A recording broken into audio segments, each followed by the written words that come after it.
এই আমি city corporation office থেকে আসছি। তোর নাম কি আলিফ? জি। ও আচ্ছা, এখানে লেবারি করে সে আলিফ তো? হ্যাঁ। তোকে আর তোর ওয়াইফকে আমাদের এই এলাকার নতুন ম্যাজিস্ট্রেট ম্যাডাম ডেকে পাঠিয়েছে। ম্যাজিস্ট্রেট আমাকে ডাকছে কেন? কিছু হইছে? কিছু একটা তো অবশ্যই করছস, কিছু একটা না করলে তো আর ম্যাডাম তোদেরকে ডেকে পাঠাতো না। যাই হোক, তাড়াতাড়ি ম্যাডামের অফিসের সামনে চলে আয়, না হলে দেখা গেছে আবার খারাপ কিছু ঘটে যেতে পারে। আচ্ছা ম্যাজিস্ট্রেট ম্যাম, তোমার ডাকলো কে? আমিও তো বুঝতেছি না, আমি তো চিনিও না ম্যাজিস্ট্রেট কেডা, কি যে হইছে, কি লেগে যে ডাকতাছে কিছু তো বুঝতে পারতাছি না। আমি কই কি আমগো যাওয়ানোর দরকার নাই, আমার না অনেক ভয় লাগতাছে। না না, কি কয়ে গেল শুনলা না? কিছুক্ষণের মধ্যে যাইতে কইছে, পরে যদি আবার বিপরীত কিছু হয়ে যায়, চলো যাই, হই নাই কি কয়। ঠিক আছে চলো। দেখছো মেলা বড় অফিস। হ্যাঁ, ম্যাজিস্ট্রেটের অফিস না, সুন্দর তো কিন্তু ম্যাডামে জাম করে ডাকলো কেন, আমি তো এটাই বুঝতে পারতাছি না। তুমি জানো মানে এত সুন্দর বিল্ডিং এর সামনে যে আমি কোনদিন দাঁড়ায় থাকবো, এটার ভিতরে যাবো আমি কোনদিন ভাবতেই পারি নাই। কেন ভাবি, কেন ভাবতে পারেন না? আপা, তুমি এই জায়গায়? হ্যাঁ আমি। আরে বোন, তুমি এই জায়গায়, তোমার এই জায়গায় দেখবো এটা তো আমি কোনোদিনও ভাবি নাই। ভাববা না গে, আমি তো বুঝতে পারছি আপাই মনে হয় এই অফিসে চাকরি পাইছে, ওই ম্যাজিস্ট্রেট ম্যাডামের লগে চাকরি পাইছে। না, আমি এই অফিসে না চাকরি করি, না ম্যাজিস্ট্রেটের কোনো কিছু হই। ও, আপা তুমি এই জায়গায় চাকরি করো না? আম করো না, ওই ম্যাজিস্ট্রেট ম্যাডাম এই জায়গায় ডাকছে, কি লেগে ডাকছে তাও তো জানি না। ম্যাজিস্ট্রেট ম্যাডামরা কোনোদিনও দেখিও নাই, আমরা তো চিনি না। এই জেলার নতুন যে ম্যাজিস্ট্রেট, তাকে আমিও চিনি, আর তোমরা দুজনও খুব ভালো করেই চেনো। আমরা চিনি? আমরা তো চিনি না। যে ম্যাজিস্ট্রেটের কাছে আসছো, যার কথা বলতেছো, সেই ম্যাজিস্ট্রেট আর কেউ না, তোমাদের সামনে যে দাঁড়িয়ে আছে মানে আমি, তোমার বোন, আমি হলাম সেই ম্যাজিস্ট্রেট। হ্যাঁ আপা, তুমি সত্যি কথা কইতেছো? তুমি এই শহরের ম্যাজিস্ট্রেট? আর আজকে যে আমি ম্যাজিস্ট্রেট, এটা সম্পূর্ণ ক্রেডিট কার উপর যায় জানো ভাই? তোমার উপরে। তুমি এসব কি কইতাছো? আমরা তো তোমার লিগে কিছুই করি নাই। তুমি যে নিজের পায়ে দাঁড়াইছো, নিজে পরিশ্রম করেই তো দাঁড়াইছো। এক মিনিট,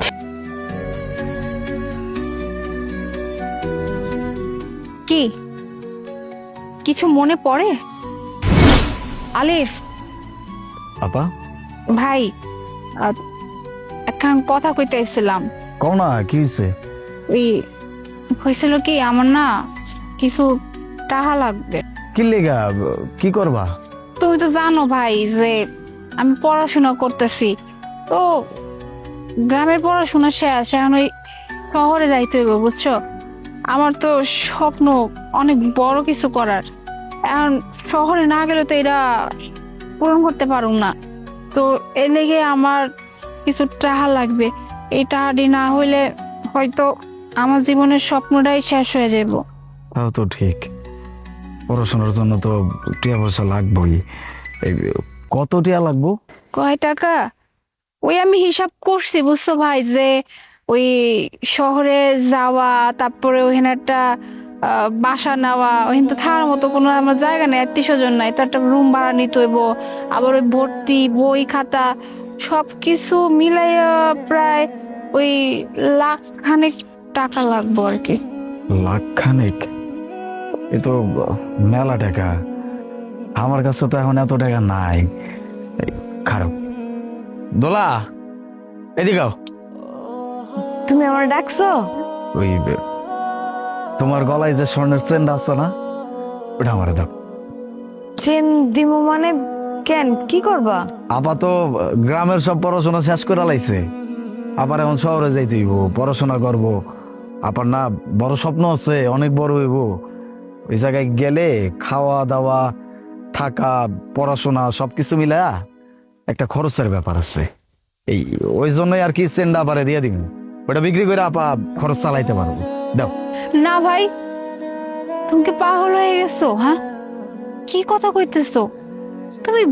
তুমি ভাবির গলা থেকে চেন খুইলা তুমি আমার দিতেছো, এই চেন বেচা আমি আমার স্বপ্ন পূরণ করুম।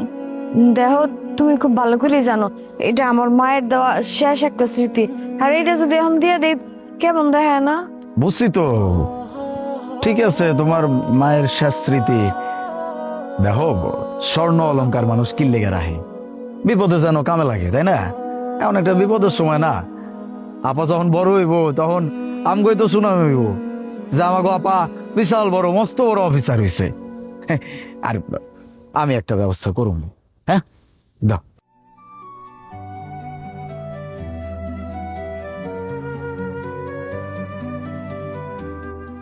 এই না, আপা, এই এলো, তুমি এটা বিক্রি করলে কিছু টাকা পাইবা। আপাতত তো এখন কাছে টাকা পয়সা নাই, তুমি না করো না, তুমি এটা রাখো, পরে দেখো। ভাই, তুমি আমার ছোট, তবু তুমি আজকে আমার লেগে যা করলা বিশ্বাস করো আমি তোমার আর এই ভাবির ঋণ কোনোদিনও শোধ করতে পারুম না।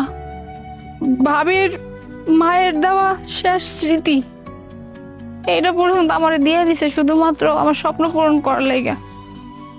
যাই হোক, আমি আমি তোমাকে আশা কোনোদিন ভাঙবো না। তোমরা যদি সেন্ডে দিছো, আমি আমার স্বপ্ন পূরণ ঠিকই করুম।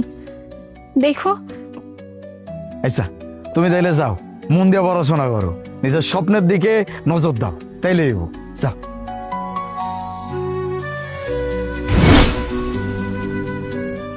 আপা, তুমি চেন এটা বিক্রি করো নাই? না রে ভাই, এই চেনটা বিক্রি করার সাহসই হয় না আমার, কারণ তুমি আমার ছোট ভাই হওয়া সত্য তুমি তোমার বউয়ের এই চেন, যেটা কিনা তার মায়ের দেওয়া শেষ স্মৃতি ছিল, তুমি একটাবার চিন্তা করো না যে ওর কাছ থেকে চেনটা নিয়ে নিলে কেমন লাগবে।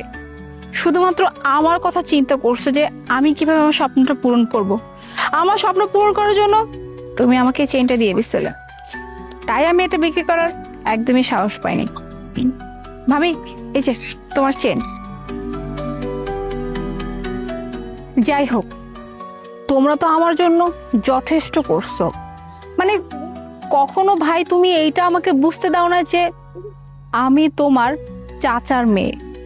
সবসময় নিজের বোনের মতো করে দেখছো, মানে সবসময় তুমি আমার ছোট ভাই হওয়া সত্ত্বেও সবসময় থাকে না যে বড় ভাই দায়িত্ব নেয়, বড় ভাই এইটা খেয়াল রাখে সেইটা খেয়াল রাখে। আমার জন্য তুমি সবসময় এটাই করছো। সব থেকে অবাক করার বিষয় তো, আমি তোমার বড় বোন হওয়া সত্ত্বেও তুমি আমার স্বপ্ন পূরণে যে দায়িত্ব নিছিলা, বিশ্বাস করো মাঝে মাঝে আমার কাছে মনে হয় যদি আমার আপন রক্তের ভাই হতো তাহলে এমনটা করতো না। যাই হোক, এসব কথা বাদ দিই, তোমরা তো জীবনে অনেক কিছু আমার জন্য করছো, তাই তোমাদের কাছে আমার একটা জিনিস চাওয়ার আছে। কি দিবে আমাকে? আপা, আমরা তোমার লেগে কিছু করি নাই তো, যা করার যা পরিশ্রম করার সব তো তুমিই করছো, আর উপরে আল্লাহ ছিল, তোমার উপর রহমত ছিল, সবার দোয়া ছিল, এজন্য তুমি সবকিছু করতে পারছো, আমরা কিছু করি নাই। এই আর তুমি কি চাও কও, আমরা তোমারে দেওয়ানোর চেষ্টা করবো। আমার চাওয়া তেমন কিছু না, আমার চাওয়া হচ্ছে আজকের পর থেকে তোমরা দুজন আমার সঙ্গে থাকবে, আমরা একসাথে থাকবো। না না আপা, এটা তো সম্ভব না। তুমি কইছো তাতে আমরা অনেক খুশি হয়েছি, তুমি যে তোমার ভাইরে মনে রাখছো, তোমার ভাইয়ের বউরে মনে রাখছো, তাই তো আমার কাছে বিশাল ব্যাপার। আমরা কোন জায়গার মানুষ, আর তুমি এমন মস্ত বড় অফিসার হয়ে গেছো, তোমার কত বড় অফিস, তুমি ম্যাজিস্ট্রেট হয়ে গেছো, হাওয়া ঘর চাওয়ার কিছু নাই। মনে থেকে খালি এইটাই চাইতাম যে আমার আপা ভালো কিছু করুক, নিজের স্বপ্ন পূরণ করুক। তুমি তো করছো, খুব খুশি হয়েছি। তোমার যে এতদিন পর দেখছি, তুমি কিন্তু মাশাআল্লাহ অনেক সুন্দর হয়ে গেছো, খুব খুশি হয়েছি না? হ্যাঁ, আমি তোমারে কইছিলাম যে আফাই দেখো পড়াশোনা কইরা একদিন বড় অফিসার হইব, দেখছো আমার কথাই সত্যি হইছে। আর আপা, আমরা তো কোনো চাহিদা নিয়ে তোমারে কোনো রকম সাহায্য করার চেষ্টা করি নাই, আমাকে মন থেকে একটাই কথা ছিল যে তুমি ভালো কিছু করো, ওই তুমি বড় চাকরি করবা, ভালো টাকা কামাইবা, আমাকে দেখাশোনা করবা, এরকম চিন্তা আমাকে ভিতরে আসছিল না। একটাই চিন্তা করছি সবসময়, তুমি তোমার স্বপ্ন যেন পূরণ করতে পারো। যাক, আলহামদুলিল্লাহ, তোমার স্বপ্ন পূরণ হয়েছে, আর কিছু লাগবে না। তুমি কইছো তাতে দিল শান্তি হয়ে গেছে। না রে ভাই, তুমি আর আসলে এইভাবে বলো না, কারণ আমার আসলে পরিবার নাই। আমরা একসাথে থাকতাম, আগে কত ভালো ছিলাম তাই না? তাই আমি চাচ্ছি যে আমরা আবার একসাথে থাকবো, যেমনটা আগে ছিলাম। আমার একটা পরিবার অন্তত হবে। তাই প্লিজ তোমরা না করো না, আজকের পর থেকে তোমরা দুজন আমার সঙ্গে থাকবে, আমরা একটা ফ্যামিলি হয়ে থাকবো। দেখছো, মানুষে কয় না যে টাকা পয়সা হইলে নাকি মানুষের অহংকার হয়ে যায়, মানুষে নাকি আপন জনরে চেনে না। আমার আপা কিন্তু আমাকে চেনে, আমাকে মনে রাখছে, আবার এখন নিজের লগে থাকতেও কইতাছে। এরকম আপা পাওয়া ভাগ্যের বিষয়। আমরা রাজি আপা। আচ্ছা ঠিক আছে, বাসায় যাব তার আগে যেহেতু অফিসের সামনেই আসছো, কি বোনের অফিসটা দেখবে না কিরকম? চলো অফিসটা ঘুরিয়ে নিয়ে আসি।